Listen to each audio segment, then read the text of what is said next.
I'm Victoria Emerton, and welcome to Behind the Design, brought to you by Design in Mental Health, the leading in-person event connecting professionals from around the world who design, create, manage and deliver care in the built environment for mental health care.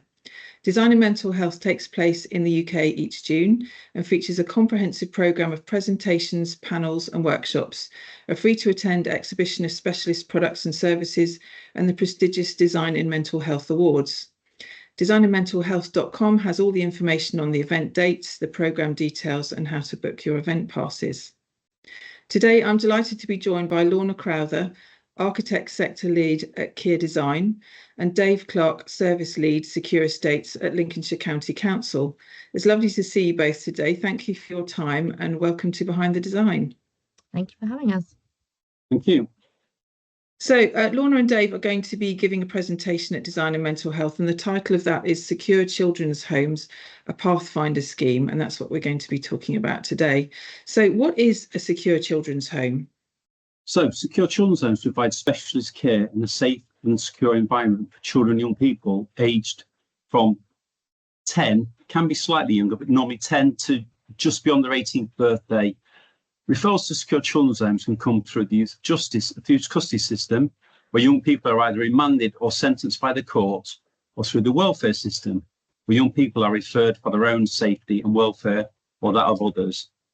Due to the increasing complexity and vulnerability of young people, specialist tailored care developed in collaboration with key stakeholders is required to support their educational, healthcare and well-being in a robust, safe and secure environment.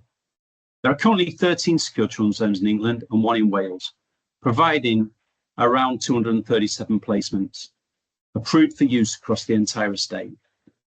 The Department of Education, who commission these projects, are committed to building 2 new secure children's homes and rebuild a 3rd. Whilst recognising that the Department for Education needs to carefully review the condition of the existing estate and what may be required to continue to maintain their estate, keeping them operational. It's great to hear that there's some new facilities being created, because it doesn't sound like 237 places is a lot.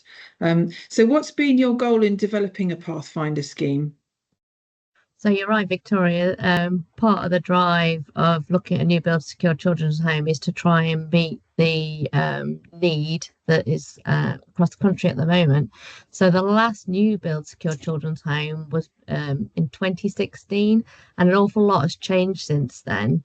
The complexity and vulnerability of young people has changed significantly, but we've also seen shifts and change in legislative requirements. So we've had to tailor our approach, but to meet that and investigate that and understand what those requirements are. And this has all been underpinned by a project vision that enables young people to have inclusive access to healthcare, educational facilities in a safe, secure, and most importantly, homely environment. So how have you been doing this? It sounds like there's a lot of work required behind the scenes to make all those elements tie up. There has. So one of our challenges has been that there's no standard design guidance for secure children's home yet. It is currently in development. So our approach has had to define the brief and the performance criteria this project needed to meet. That's been multifaceted. And so fundamentally, its development wouldn't have been possible without Dave as a sector lead in this area and his experience and knowledge of secure children's home. And so together we visited at least 8 of those existing secure children's homes. Dave has visited much more, it's probably all of them, to gain that first-hand experience from staff, from young people. So we understood what worked well, what could have been done better, and where those key lessons learned were. We also visited similar establishments in Norway. So we visited most of the secure estate in Norway. And as Laura has already stated, I've visited every single secure children's home in the UK. In addition to other parts of the secure estate, so Youth Offending Institute, secure training centres, the new secure school. And we took all the learning and information in conjunction with focused workshops with key stakeholders, including educational and healthcare specialists, the NHS, Ministry of Justice, and the Department for Education. We developed an understanding of the space requirements to support young people in crisis, de-escalating opportunities throughout the plan that minimises requirement for intervention. movement strategies for all building users to minimise disruption to the young people, and facilities review of all building users, including staff, visitors and young people. So we then took that lived experience and tested it against design guidance across a number of sectors, not limited to the design guidance for schools. So we sought the best fit and the most appropriate design guidelines to follow that would establish and set that performance and design standard expectation, reviewed and agreed with our key stakeholders, including the Department for Education and our local authority client. Millennium Lodge, our building, accommodates many things under one roof. It's a home, it's a school, it's somewhere you access your healthcare and therapeutic support, and a workplace with office and maintenance requirements, and the identification and separation of these spaces has had to be very carefully considered. So separating out workspace, relaxation space, we know is really important in any setting. Anyone who's got a home office doesn't want to be looking at it when they're not working, do they? So how have you achieved that differentiation in this setting? So our design aims to provide a distinct identity to each area.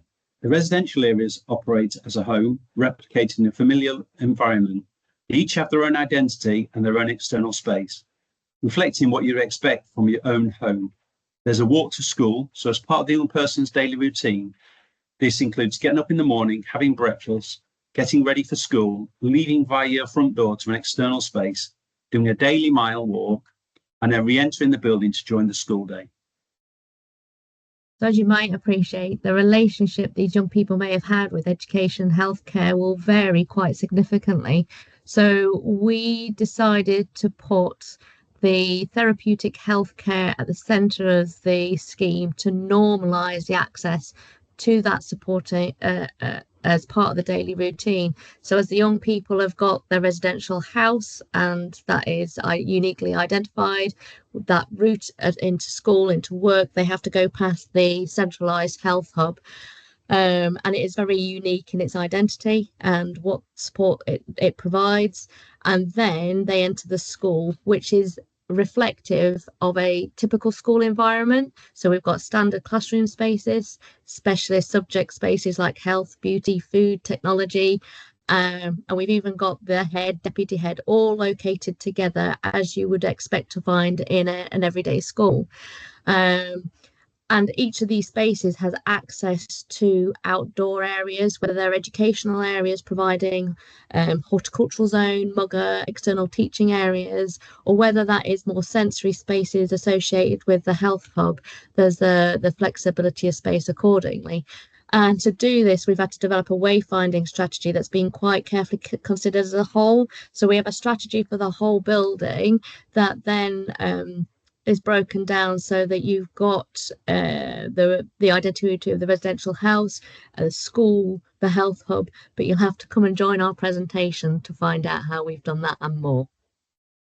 Amazing. And all your lived experience research, I'm sure people will be really fascinated to find out what you found and how you've implemented that.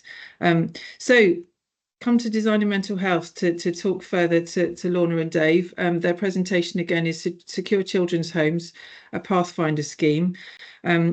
Design and Mental Health takes place on the 3rd and 4th of June in Manchester.